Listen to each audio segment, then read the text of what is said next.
একদিকে ভোটের মাঠের লড়াইয়ে প্রস্তুতিতে ব্যস্ত রাজনৈতিক দলগুলো, অন্যদিকে হাসপাতালে বেডে চিকিৎসাধীন গণ অধিকার পরিষদের সভাপতি নূর হক নূর।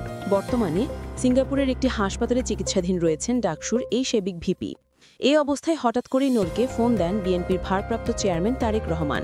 সোমবার বাংলাদেশ সময় সন্ধ্যা 9:15টায় নূরকে ফোন করেন বিএনপির ভারপ্রাপ্ত চেয়ারম্যান। এদিন সন্ধ্যা 7:40 দিকে সামাজিক যোগাযোগ মাধ্যমে এ বিষয়ে একটি পোস্ট করে জানান গণ অধিকার পরিষদের সাধারণ সম্পাদক মোহাম্মদ রাশেদ খান। সেখানে লেখেন, বিএনপি ভারপ্রাপ্ত চেয়ারম্যান তারেক রহমান সিঙ্গাপুরে চিকিৎসাধীন ডাকসুর সাবেক ভিপি ও গণ অধিকার পরিষদের সভাপতি নুরুল হক নূরকে ফোন করেন।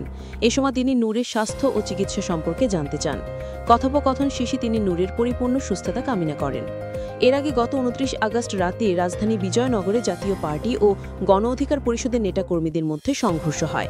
আইনশৃঙ্খলা বাহিনী পরিস্থিতি নিয়ন্ত্রণে লাঠিচার্জ করলে গণ অধিকার পরিষদের সভাপতি নুরুল হক নূর ও সাধারণ সম্পাদক রাশেদ খান সহ অনেকেই আহত হন।